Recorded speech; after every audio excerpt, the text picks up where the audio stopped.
嗨，大家好，我是曼曼。今天想和大家分享一个不一样的故事，关于一匹狼的故事。我从来没有想过有一天我会爱上一匹狼，它的名字叫格林。上上周的周末，通宵看了一部纪录片《重返狼群》，从此就对格林牵肠挂肚。格林是世界上第一匹由个人养大并成功返回狼群的狼。一切的故事还要从2010年说起。2010年4月，青年画家李维一在若尔盖草原写生，却听说了一个让人难过的故事。当地有一匹狼王死了，狼王是出来为妻儿觅食的，却踩中了捕兽夹。为了能够逃生回去见妻儿，狼王当即咬断了自己受伤的腿，一路蹒跚往狼山跑。可最终他还是没能逃过去。牧民家的几匹藏獒循着血味撵了过去，一狼多犬厮杀起来，最后2败俱伤。藏犬重伤，狼也被赶来的牧民活活捅死。更可怜的是，家里的母狼刚生完崽，丈夫就惨死。狼王外出是为了给母狼和狼崽们找吃的，狼王死了，有人建议掏了狼崽，炸了狼窝，但又怕招来母狼的报复，最后他们选择了投毒，这样还能得到一张完整的狼皮。毕竟之前那个狼王皮少了一只前腿，卖不出好价钱。没想到母狼自己吃了有毒的肉，她在为丈夫殉情。只是中毒后，她用牙把自己的整个后背都咬烂了，死也不愿意让人得偿所愿。母狼临死前还爬回了狼窝，挨个舔舐自己的崽崽，紧盯着围上来的人嚎叫，嚎得喷血，嚎得人心颤，一直嚎到咽气。李维一后来就是在狼窝附近找到了格林，兄弟姐妹6个，只剩下他一个了。这时候格林刚刚出生5天，小狼崽身体太虚弱了，草原医疗条件不好。李维一做了一个大胆的决定，把小狼带回城市养。也因此，格林有了一个非常幸福的童年。幼崽时期的格林，这个时期的小格林眼睛真的是太纯净了，纯净的像露珠，就像人类刚出生的小婴儿一样，看起来人畜无害。也因此一开始就会被欺负。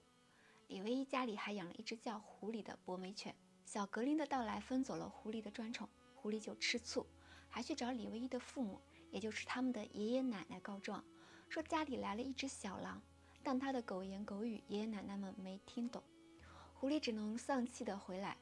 格林虽然小，却是隐藏的高手，刚到家里的第1周就一直躲在床底下，除了李维一之外，谁叫他都不出来。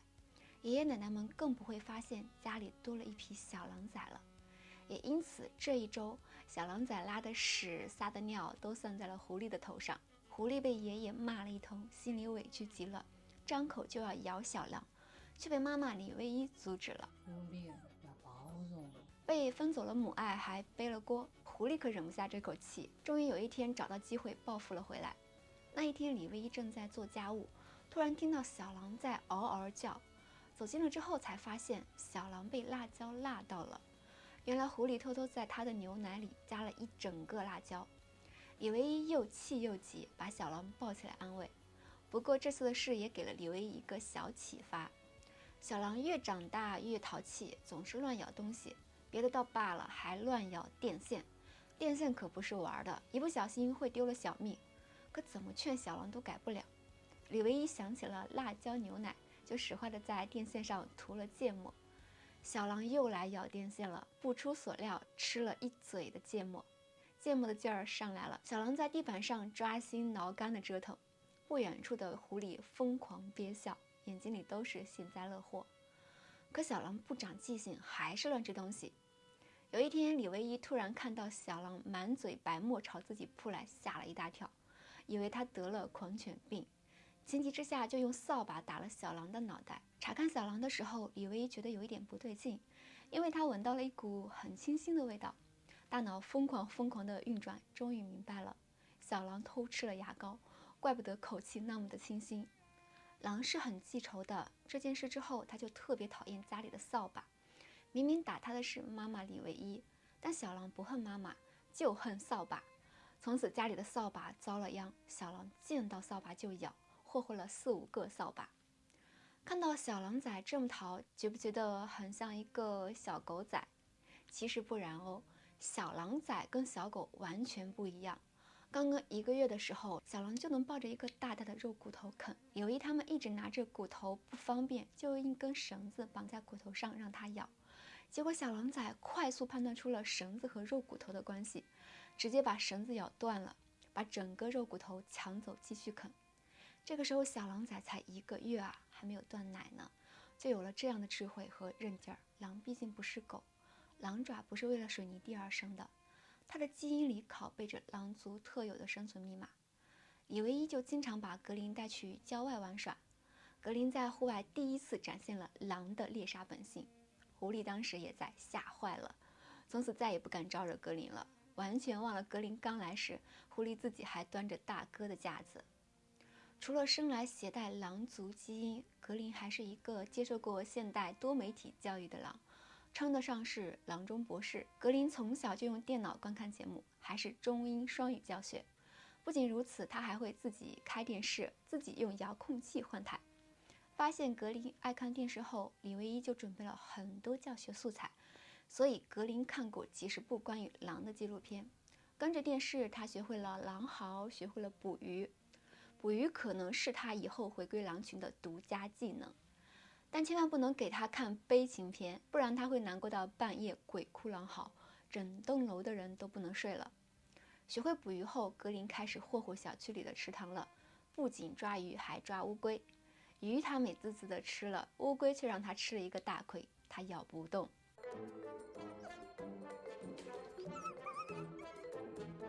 那是道硬菜，你搞不定的。狼生性爱自由，不想被关在屋子里。有一天趁人不注意，格林偷偷跑了出去，还差点被车碾死。李维一吓坏了，从此把格林看得更紧。可就在这时，新的禁狗令下来了，城市里不允许养大型犬，格林可能留不住了。李维一第一次向现实妥协，准备把格林送到动物园。可到了动物园后，李维一后悔了。他看到被关在笼子里的动物们，心里很悲哀，不敢想象如果格林被关在那里，自己会有多心痛。他又把格林带回自己家了。格林被拘束在小小的屋子里，经常半夜嚎叫，捂都捂不住。李维一知道，这个城市格林待不下去了。童年时期的格林。慎重考虑之后，李维一决定把格林送回草原，带他重找自由。格林3个月的时候，他们开车来到若尔盖，这是格林长大一些后第一次见到广袤的原野。车门一打开，他就迫不及待地奔了出去。妈妈李维一还失落孩子招呼都不打一声就离开了自己，结果下一刻格林就连滚带爬地往回奔。原来一群草原野狗在追杀他，格林吓坏了，疯狂地奔向妈妈。李维一也吓坏了，但为了保护格林，还是毫不犹豫地冲进了野狗群，脱掉自己的鞋子驱赶恶狗，然后抱起格林就冲回车子，逃命一样的离开，吓得家乡话都出来了。对，是冲过来的。还只有个串串，下车就遭弄死。李维一他们带格林来草原是为了寻找诗和远方的，结果还没有跑到远方就被撵了回来，实力不够，只能再苟且一下了。为了帮助格林提升实力，李维一带着格林在朋友老林的獒场住了下来。藏獒和狼天生敌对，现在却要在一个环境里生存，结果可想而知。老林的獒场有6只藏獒，都长得很高大威猛。老林下过命令，不许欺负格林，所以几只藏獒都没敢咬死格林，但只说不许弄死他，没说不许盘他呀。于是格林开始了一段被欺负的日子，被几只藏獒耍着玩。实力悬殊太大了，狼獒对战中，格林屡战屡败，但他屡败屡战。狼是群居动物，战斗靠的是团队作战和智慧。可现在格林只有自己一个，孤单单从不出群体，那就只能智取了。经过3天3夜的苦干，辛苦到爪子都快磨烂了，格林给自己刨了一个1米多深、坐北朝南的洞，这个洞正好装得下他。经过几天的观察，格林发现藏獒的生活规律。草原上温差很大，最热的时候有40度。藏獒随身携带厚厚的皮毛，比人类更加热。草原上水比较珍贵，藏獒每天都有1盆水的定量，这是他们难得的解渴时刻。但每当喝水的时候，格林都会率先冲过来，先自己喝了个饱，然后一爪子把水盆打翻，就嗖地冲回了自己的洞里藏了起来。藏獒们一天的水都被打翻了，气翻了，要找格林算账。可格林刨的洞大小刚刚好，自己趴得很舒服，藏獒们却进不来。这样打翻水盆的事持续了4天左右，藏獒们4天没喝到水，只剩下趴着喘气的力气了。这时候格林才冲出来，把藏獒们教训了一通，给自己报了仇，也捍卫了自己的地位。经此一役，藏獒们也清楚，以后如果想要安生喝水，就不能再招扰这个小狼，于是就接受了格林。格林终于加入了藏獒的小团体，成为了他们的小弟。而且格林还在藏獒群里抱到了一个大腿。经过他的观察，几个藏獒都听一个头獒的话，头獒叫皇帝，格林就死皮赖脸，每天缠着皇帝，什么招都使了。皇帝是一个有母性的獒，经过格林的撒娇卖萌，带头欢迎格林加入。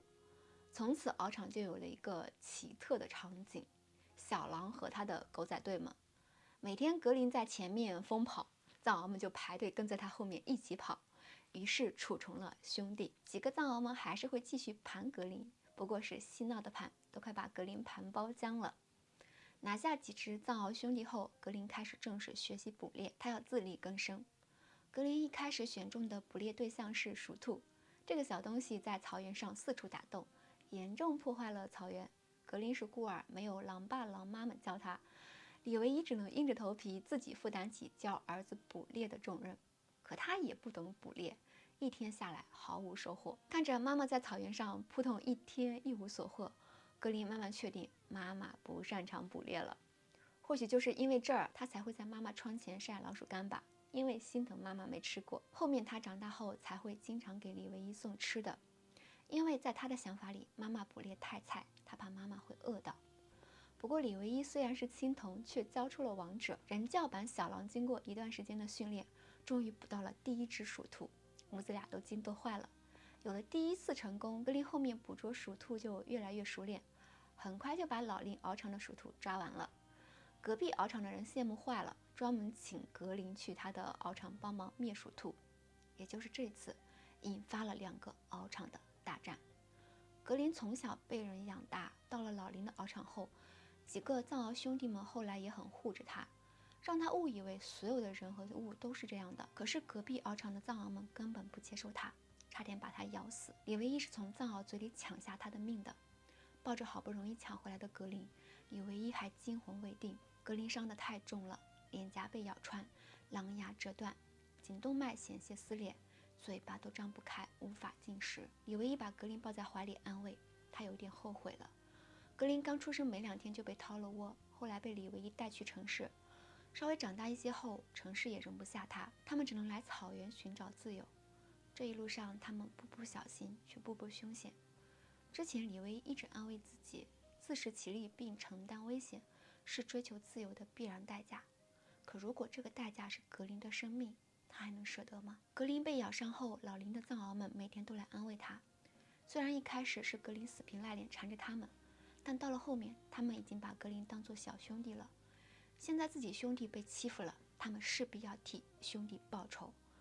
头獒皇帝带着兄弟们冲进了隔壁獒场，一场鏖战就此展开。獒群中的公獒们率先冲破了墙皮，与咬伤格林的隔壁藏獒们厮杀起来。最先冲入敌群的公獒伤得最重，被撕扯掉耳朵，咬断了腿。他就是孤胆勇士黑虎。黑虎伤势太重了，头皮白天伤口化脓，晚上脓血结冰，反复的剧痛一直折磨着黑虎。他很狂躁，很不安，甚至拒绝治疗。谁都接近不了黑虎，包括饲养员。在所有人都束手无策的时候，格林来了，他来守护黑虎了。7天7夜，格林保护重伤的黑虎，舔伤陪伴，陪伴舔伤。万物有灵，动物们的情感很真挚。格林和藏獒们处成了生死兄弟。其实当时两边藏獒群战时，格林虽然重伤未愈，但也往里面冲。李维一怕他再出事，赶紧把格林一把拽了回来，关在了铁笼子里。格林交心兄弟们，一直在铁笼子里嚎叫，甚至使劲地用自己的头去撞铁笼子。狼是铜头、铁嘴、豆腐腰、麻杆腿，格林在用自己最坚硬的部位撞击铁笼子，不过他最后还是没能冲出铁笼子，但额头中间却撞出了一道竖直的伤疤。从此以后，这个伤疤再也没有长毛。格林开了天眼，这个天眼也是格林的重要标识之一。老林熬场的生活培养了格林的群体意识，现在他要去另一个地方继续升级打怪了，培养自己的生存意识。那个地方就是扎西牧场。在熬场，格林成了抓鼠兔的能手，本以为到了牧场能继续威风，不料一来就遭遇了滑铁卢，先是差点被金雕灼伤，还被小动物们嘲笑。格林去抓汉塔的时候，李维一一脸期待地准备欣赏儿子的英姿，不料格林却狼失前蹄。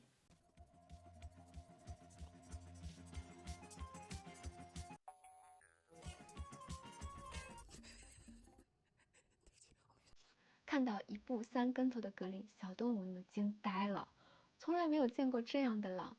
汉塔都不怕他，躲都不躲，反而垫着脚昂着头看八卦。不过格林是个好孩子，再次发挥了自己爱学习的优势，观察比较牧场的其他动物们，比他小的可以被他吃掉，比他大的可能会吃掉他。吃与被吃是自然法则，格林只有2个选择，要么成为猎手，要么变成猎物。格林毫无疑问是前者。格林观察燕鸥，学会了捕鱼，能捕到一些果腹的食物了。又经过一段时间的观察，格林能抓到肥美的兔子和汉塔了。对了，第一个被抓的汉塔就是当初嘲笑格林的那一只。这只汉塔因为八卦看热闹太投入，忘记挖藏身的洞了，被格林一爪子抓住。因为捕猎技术太好，格林还收了一个小弟，是隔壁牧场的小野狗，叫乔莫。这边格林捕鱼捕猎维持生计，另一边李维一给扎西家放羊，母子俩各司其职。可是现在的羊太难放了，又大个又懒，赶都赶不动，李维一很心累。格林看着妈妈这么狼狈，说不定在偷笑。他开始帮妈妈牧羊，英俊少年郎因此成为了牧羊郎。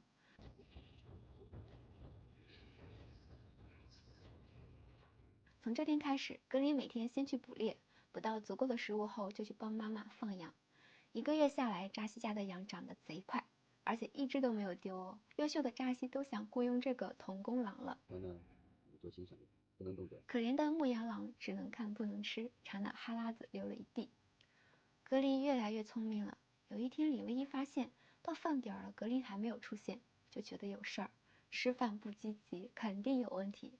他偷偷跟着格林后，发现格林居然用纱窗布置了一个拦网，捕了一大堆的鱼，多到格林还能挑挑拣拣。他只要大鱼，小鱼他还看不上。你再格林把纱窗往上走，好多天了，一声也不知道。什么叫偷啊？借。狼妈，你这过分宠溺儿子了呀！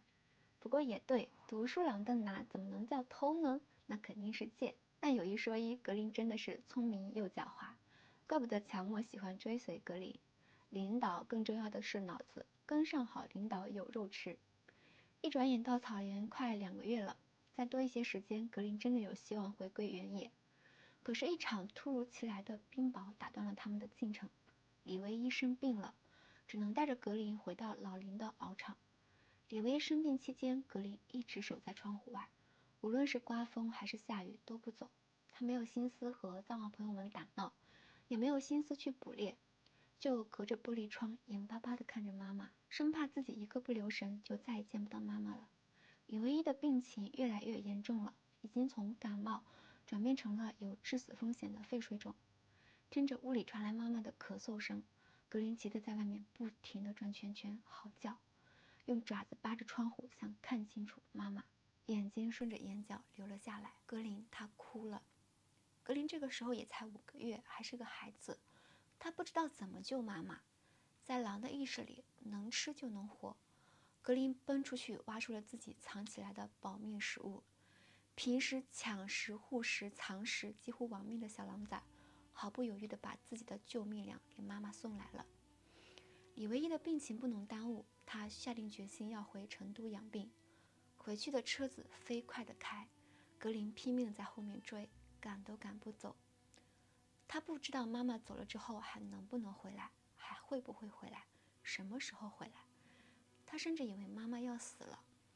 李维一走后不久，草原下了大雪，但格林风雨无阻，每天都到公路上蹲守，望着妈妈离开的方向。望眼欲穿不局限于人，也适应于狼。半个月后，格林终于等到了妈妈回来。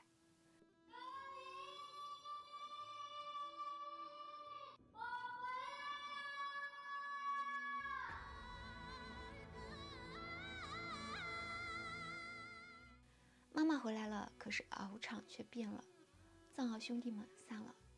当初6只藏獒，3只都被卖掉了。当初替格林出头伤得最严重的黑虎，因为卖相不好，被买一送一和头獒皇帝搭着卖了。剩下的3只藏獒，2只母獒风雪和小不点怀孕了，被关起来保护了，只剩下大棕化可以陪着格林。李维一回来了，又开始继续训练格林捕猎。可这次他发现了不对劲，格林追逐猎物的时候，不是狼嚎，是狗叫。格林变了，在獒场和狗待一起太久了，格林胖了，懒了，少年时的勇猛烈性淡了。他对自己的身份定位很模糊，根本分不清自己是狼还是狗。更可怕的是，格林他不怕人。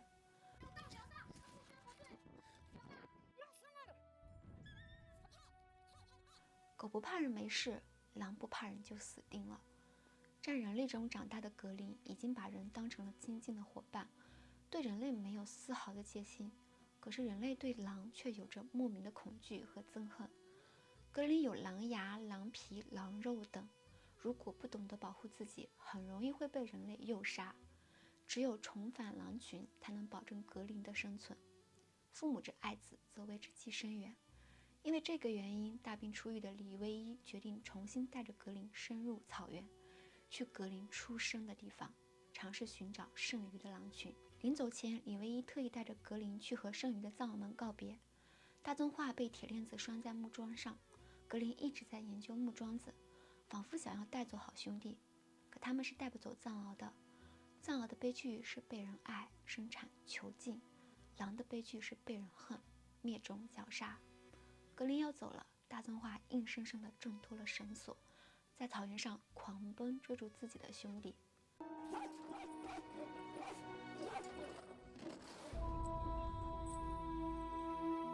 这次离别就是永别。后来李维一他们再也没有见过大棕化，他对大棕化很愧疚。大棕化是一只很憨厚、很调皮的憨大个儿，看着高高壮壮的，性格却和小孩子一样。在獒场的时候，李维一曾经喂过大棕化1颗大白兔奶糖。大棕化没有见过这个，一开始不敢吃，就用鼻子一直嗅，嗅到了一股奶香后，觉得是好东西，正准备吃，被格林从旁边抢走了。格林从小吃大白兔，很熟悉它，所以抢东西很迅速。后来大棕化只舔到一点奶糖外面的糯米糖纸，糯米纸很香甜，很好吃，那奶糖肯定更好吃了。大棕化更生气了，一直追着格林咬。那是李维一最后1颗大白兔奶糖，本以为以后还有机会可以补偿，可直到最后分开的时候，都没能让大棕化吃到大白兔奶糖。从此以后，他们再也没有见过了。在獒场学会了群体意识，在扎西牧场学会了生存意识。格林长大了，他要回到出生的地方，开始新的挑战了。3. 青少年时期的格林。2010年10月，格林6个月大了。大病初愈的李维一带着格林回到了他出生的地方。狼是群居动物，独狼活不下去的。他们要帮格林找到狼群，可在狼山附近待了3天，干粮都快被吃完了，就连一根狼毛都没有见过。独居荒野，孤立无援，有限的食物和冰冻的草原，这些李维一他们都能熬过去。可过不去的是那些频繁出现的盗猎者。狼山附近盗猎猖獗，李维一他们很害怕，这里的狼群消失了，但只要他们还有一丝丝希望，他们也不会放弃。他们从狼山附近搭了一个小屋，2人1狼，一家3口就这么住下来了。狼群等级森严，格林时时刻刻在捍卫自己2当家的地位。大当家的当然是妈妈喽。为了寻找狼群的踪迹，也为了锻炼格林的野外生存能力，李维一经常带着格林深入狼山地带。在这里，格林每天睁开眼都要为填饱肚子奔忙。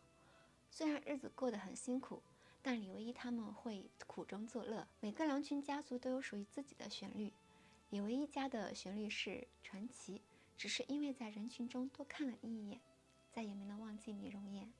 这句歌词太像李维一和格林的写照了。听妈妈哼歌听多了，格林无师自通也学会了。不仅如此，他青出于蓝，学会了变调。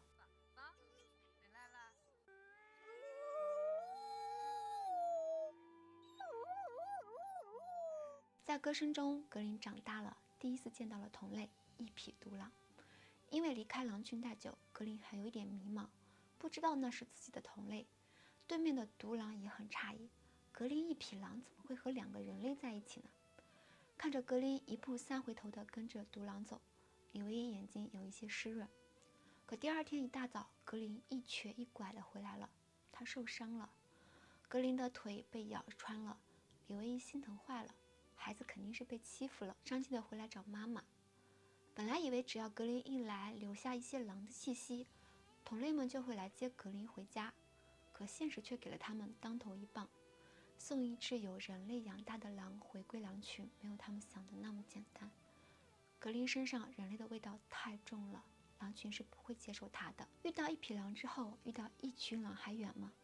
果然没过多久，他们终于看到了狼群。这一次格林回去还有希望吗？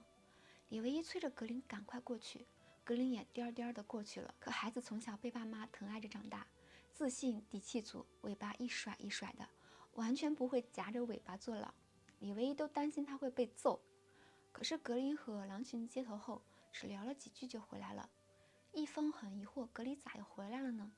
李维一却很乐观，笑着说：“上山入伙没那么容易，这次没挨打已经算赢了。”格林这次其实已经可以跟着狼群走了，但是他舍不得妈妈，还是回来了。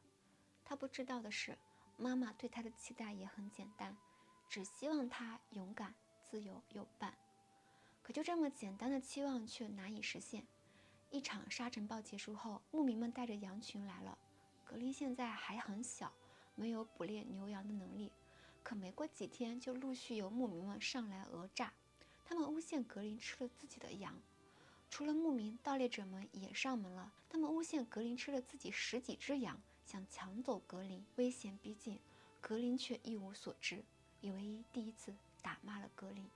你们这个大狗帮垃圾！打！快走！快走！快跑！傻瓜！格林哭了，他很委屈伤心，他不知道妈妈为什么要赶自己走。李维一也哭了，哭着说：“格林，对不起。”他很害怕，怕这样放格林出去，他会死掉。盗猎指的是叫李维一胆战心惊。这一天，远处又奔来2个人，李维一立刻启动防御模式。不想来的竟然是2个小孩，其中一个小男孩非常喜欢狼，甚至还在胳膊上纹了一个纹身，爱狼。小男孩养了一匹穿着绿色马甲的白马，格林还和这匹马成了朋友。小男孩听了格林差点被盗猎者打死的事儿，建议李维一带格林去活佛那里放生。在藏传佛教中，有活佛放生的动物，其生命神圣不可侵犯。活佛听了格林的不幸身世，观看了格林从小到大的视频，深受感动，替格林诵经祈福，还给格林做了一个护身符。我们格林戴上了红围脖了。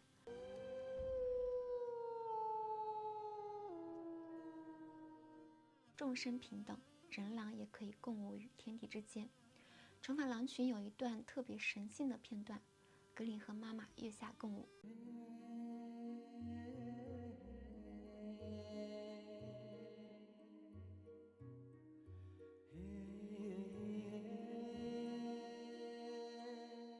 如此的灵性，如此的神奇，如此的和谐，人和动物的和谐，人、动物、自然的和谐。甚至这一段还是无意中的拍摄。那一天，爸爸一峰架好机器准备拍一下月亮，对焦也是对着月亮上的，但拍的时候发现月亮上有一些影子。等他重新调教后，惊呆了，原来是李维一带着格林路过了这里，正好在月亮的中间，正好在月下起舞。机器就这么无声地拍下了这一段美好到让人不敢用力呼吸的片段。2010年12月，格林8个月大了，天越来越冷，大雪封山，猎物越来越少。格林没日没夜的捕猎，但经常好几天都找不到吃的。李维一他们也只剩下1箱压缩饼干和几个土豆了，但他们这个时候不敢离开去囤食物，因为这个冬季是格林重返狼群的最后的机会。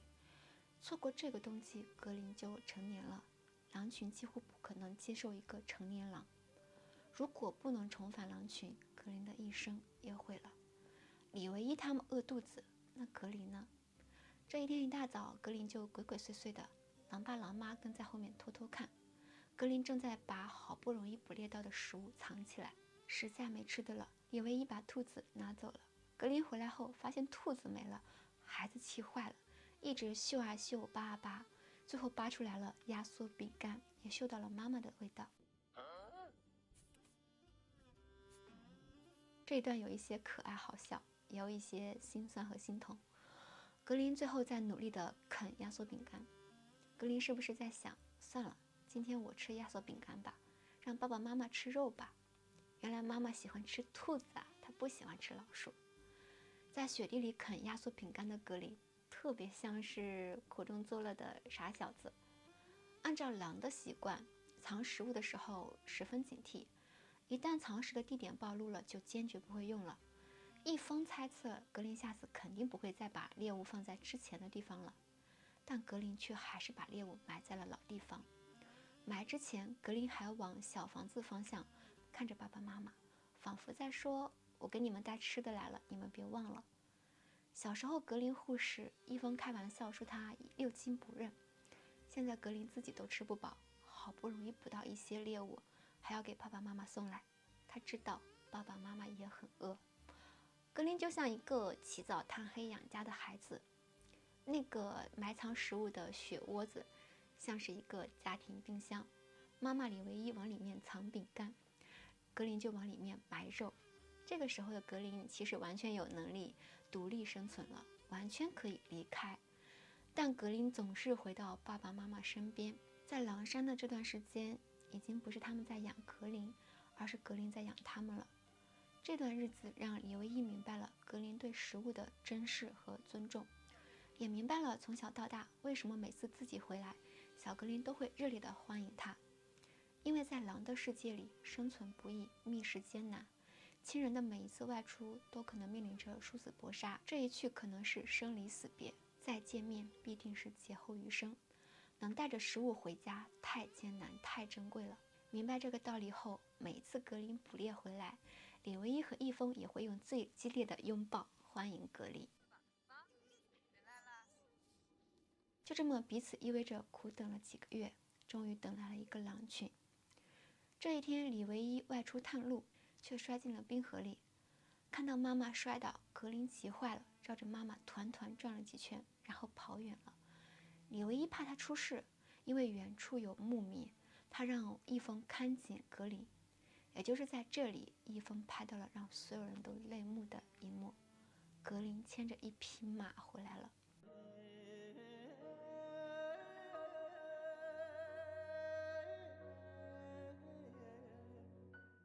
他翻过一个山头，搬来了救兵回来救妈妈。妈妈上马时不方便，格林一直用前蹄子在后面拖着妈妈，帮她上去。万物有灵，格林亦然。雪越下越大，这一天晚上一直有狼嚎，这是入冬以来最大的狼群。看到没有？哎呀，好多啊！快看狼群呢！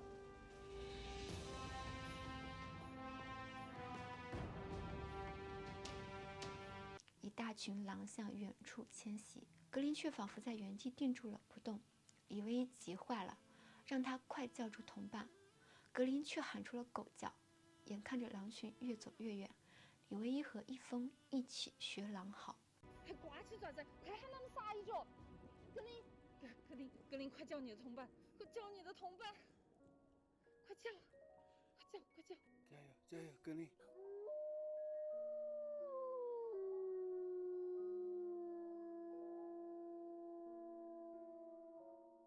狼军停下了，格林终于回归了。这一天是2011年的2月2日，除夕，格林9个月大。今天是2026年的2月16日，除夕，格林新年快乐。